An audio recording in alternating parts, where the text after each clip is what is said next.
Okay, first graders, yesterday we put together some facts and recorded them in a graphic organizer about Abraham Lincoln, who was another one of our presidents. You might be interested to know that he was actually our 16th president. Do you remember when George Washington was? He was our first president. Okay, so first president, George Washington, and then we had 14 other presidents until we got to our 16th president, Abraham Lincoln, and that's who we're talking about right now.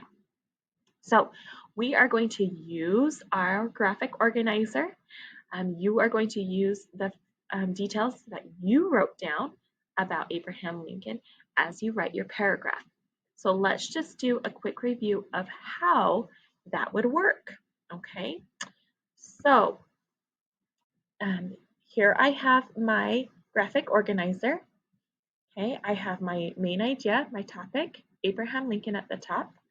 I put he here to remind me that when I am writing the details, I don't have to say Abraham Lincoln every time, right? I introduce Abraham Lincoln and then I can just say he. He is much smaller than writing out Abraham Lincoln, isn't it? Okay, so how would we put this together into our paragraph? Let's speak it together. Ready? How would we start our first sentence?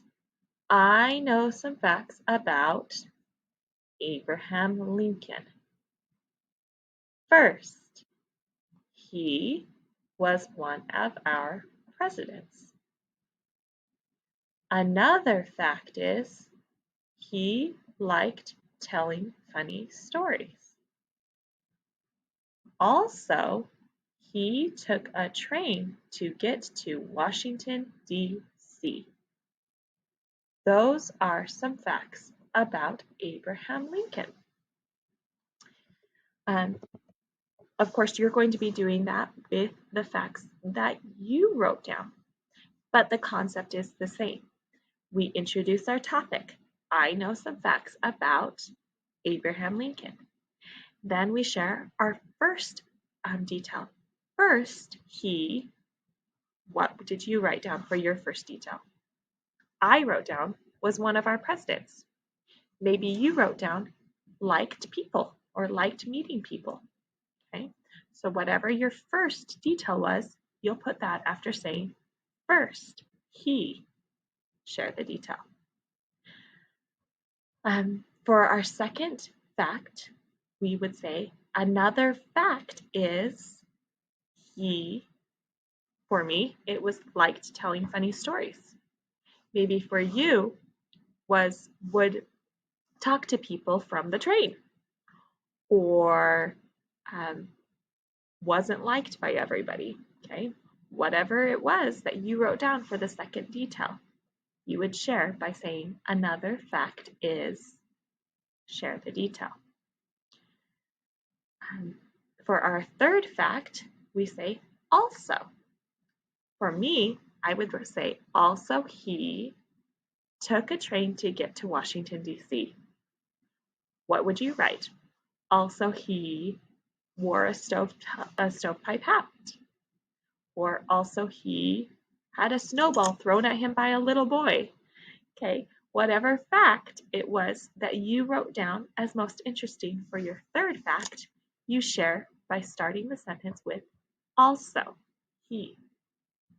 And then how do we do our conclusion?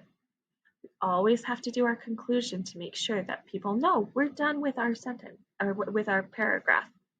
What's our conclusion when we're talking about facts? We started our introduction with I know some facts about Abraham Lincoln. Our conclusion is almost the same, but instead of saying I know some facts, we say those are some facts about Abraham Lincoln. So one more time. I know some facts about Abraham Lincoln. First, he, share your detail. Another fact is he, share your detail. Also, he, share your detail. Those are some facts about Abraham Lincoln. Now make sure that as you're doing this, you are starting at a place where you can see both pages. We do that so that if your paragraph gets to the bottom of one page and goes to the new page, you can still take a picture of the whole thing with just one picture. Okay, you don't need to do two pictures if you can see them both at the same time, right? Okay, so you want to make sure you're doing your paragraph where you can see both pages so that you have plenty of room. Are you ready? I'm excited to see what you come up with. Good luck and happy learning.